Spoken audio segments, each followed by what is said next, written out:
Hey everybody, time for another game theory video. Remember, if you like the videos, like, sub, silly comment, share. Support the channel if you want. I appreciate it. Thanks. Super chat, PayPal, Patreon, super comment the video, whatever. If you want to, I appreciate it. Thanks. I know people keep asking me put out another FGC on NPC video. Hopefully within the next few days I'll put out another video. I know people keep asking, but anyway, because what's old is new again, and talking about how I would have changed Strive, I got messaged about the wall again. Let's talk about, since I see people comparing Street Fighter V and Street Fighter 6 again, let's go back to what I originally, all those years ago, what I said I would have changed about Street Fighter V when it was coming out. And that is, I would have changed the way guarding worked right before you were going to die in Street Fighter V if I was remaking the game, right? So one of the things about Street Fighter V, and this is a pretty wacky idea, but again, this is, some people like these game theory videos, thinking about wacky ideas for progression of games. So in Street Fighter V, this was my idea when I first saw footage of the game and how it would work, right? And talking about gray damage, because remember, in Street Fighter V, you don't actually die from chip damage, you just take gray damage unless it's a super, right? But one of the problems with that is if you think about that excitement for not just the player, that anticipation, not just for the player, but also the audience, because when a character is about to die, there's that feeling in your soul, in your heart, that this character can die. They can't block anymore. But unfortunately, that is not in Street Fighter V. Those epic moments of old school Super Turbo where you see a character, old school Street Fighter dragon punching or using some sort of invincible move to try to keep themselves alive because they can't block anymore, having to neutral jump over fireballs specifically, trying to avoid that chip damage, and then sometimes they actually might come back to win. That is a excitement that is lost in Street Fighter V, right? So this is what I would have said, right? So right when the footage first came out of the game, we saw that Ryu, and in the first version of the game, I think it wasn't even until the second version of the game, they added another character, had a guard crush, right? They had guard crushes only with Ryu's fireball, right? So I was like, okay, so wait a second. We obviously have this guard crush animation in the game. Why don't we actually do something with it? And when I was also talking about how Street Fighter V was going to work, I was like, you can see this game is so pre-planned frame data wise, right? And even if you do not know Street Fighter V, maybe if you're a person who's played or is familiar with games, say Dragon Ball Fighter Z, which would have been after, right? Remember, a lot of moves, even in Dragon Ball Fighter Z, even though a move might hit for so many frames, the games are so pre-planned that even if a move, let's say, if we were to look at this, say a move hits for 5 frames, right? And if the move is on block, the move hits for 5 frames. Say you hit the first frame, it's going to be 0, right? But even if the move hits the last frame of the move, right? Where normally, if you're to think about a regular game, quotation marks, an old school game, you would think about media attacks, etc. Like, oh, well, I can hit this move on the last frame and then I'm plus, and now I'm actually at the advantage. But if you think about many games like Dragon Ball Fighter Z or, could be whatever, like I was talking about Street Fighter V, talking about how pre-planned this game is frame data wise, you would see that even though you are hitting an attack meaty or whatever it might be, it still is 0. The game is so pre-planned that despite hitting a move later on, it will always be its original value, right? So what did I say they should have done for Street Fighter V, right? If I was in charge of the game and I was told you cannot kill with block damage anymore, but I was told that everything is super pre-planned, it's like a 3D game. Again, I talked about how Street Fighter V was going to work out, just like how I talked about many of these games, right? But if you were like Clayton, you're briefing for you need to design this game. You can't kill with block damage, but we actually have this animation of a guard crush in the game, right? Although only Ryu has it, right? So what I would have done is, again, if we're to look at this here, right? If we're thinking about an old school game, right? Where say the guy's about to die, right?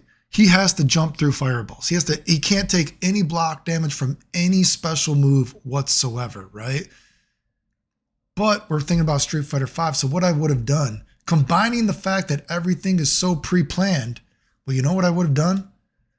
I would have in the game had the programmers or however you program it, make every special move when the guy has no more life left to block anything where it will kill them.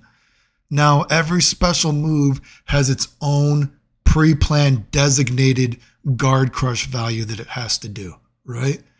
And it is always a guard crush value where the guy is just minus enough, right? Where they cannot actually be comboed by anything or hit by anything where the move is actually guaranteed, right? So say if the character were to do, like say M. Bison does like a Psycho Crusher or some shit like this. Oh my God. This is the quality control you get here on the FGC on NBC. Say M. Bison's doing a Psycho Crusher, right?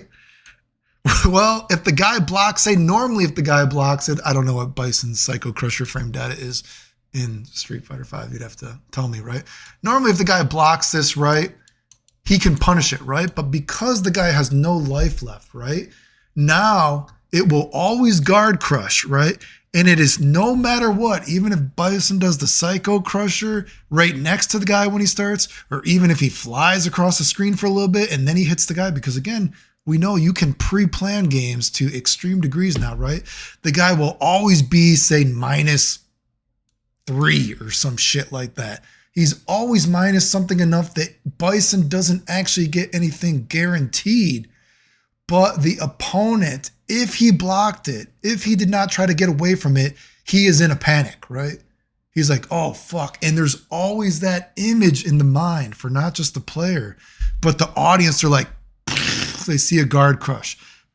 They see a guard crush and like, oh, fuck. He has to avoid this. He has to try to get out of this. He cannot, even though he can, quotation marks, not block anymore. He cannot block anymore without being guard crushed. But no matter what, it's always a pre-planned thing that does not allow a real combo. Now, of course, there might be certain things, like, of course, because if we're Ryu or some character were to throw a fireball, well, of course, Ryu's going to eventually recover in time. And, you know, if opponent was stupid enough to actually just block, right? Like, oh, if the fireball's over here and Ryu's like blocking, or the other character's blocking like this, well, then Ryu might be able to dash in. And then when you're guard crushed, he might be able to hit you, right? You know what I mean? So in that case, yeah, you do have to try to block it. But this is something, hopefully you can kind of see what I'm getting at, right? I would have put in for every special move, obviously there's a planned frame data that the move must have, right? For regularly, right? And then there is a super anal, nerdy kind of frame data thing, pre-planned thing that they do nowadays, where even if moves hit late, the move always has this set thing that they must be -3 after if they block it when they have no life left or something like that, right? Just like if the character were to say, oh my God, he dragon punched him, right? Normally in an old school game, you would think, oh fuck, he blocked that, he has no life left to block, right? Well, in this game, guess what?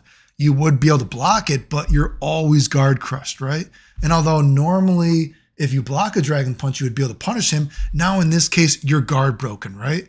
But guess what? You're guard broken and you're minus a little bit. So after the guard break, maybe you're pushed away a little bit and you're like, oh, fuck, what's Ryu going to do? Maybe he might come in and dragon punch you again. You know, who knows, right? But you have to try to do something, right? You are at a extreme disadvantage, a visual disadvantage, something that actually gives excitement for both the player and the audience to try to recreate this thing that you had in Street Fighter 2, this anticipation, right? Now, you could say something as well. You could say perhaps there's scenarios where you could actually cancel this guard crush animation with, if you have an alpha counter. I don't know what's it called. It's called a V alpha counter or something. I don't know what it's called in Street Fighter 5. Your V alpha counter, maybe your V alpha counter cancels this guard crush animation and you can try to get out, right? Or something like that. Or maybe you could even do something like this. It could be something, this is a specific guard crush animation where even though the guy is guard crush, right? Even though the guy is guard crush, if you hit him and he is in these frames, he automatically starts blocking again or something like that, but he can't actually attack out of it. You know, there's weird ways that you could try to do it, I'm sure. But again, people talking about weird ideas that you've had in fighting games to try to keep them innovative and doing something new. And this is something I would have said I would have done in Street Fighter V. If I was given the briefing of the game, and when I looked at the game, I was like, oh God, this is so pre-planned. This move must do this. This move must do this. This has this frame data here, right? Blah, blah, blah, right? And I'm like, and then you're told, well, you know what? We can't actually kill the guy either, right? When they're blocking. Everything does this gray damage thing now, right? But we only have one guard crush move in the entire game when the game first came out. Ryu's Fireball. If that is what I was told, and I still needed to add excitement and anticipation for the game, for the audience, I would have been like this. And I'm like, okay, every special move has this frame data here for this move. Guess what? When there is no life left on the other guy to the point that they can die, every special move now has different frame data. And it always causes this sort of fake, well, a guard crush, right? But it's a guard crush that has a set time no matter what, right? It's just it's a visual effect to always keep you at a disadvantage, right? To make it so you don't want to block anymore. You have to try to get out of this. Although you're technically not dead like Street Fighter 2 if you blocked, at least this keeps the anticipation and the excitement for how is this guy going to avoid this and not die. Anyway, if you like the videos, like, sub, silly comment, share, support the channel if you want. I appreciate it. Thanks. The end.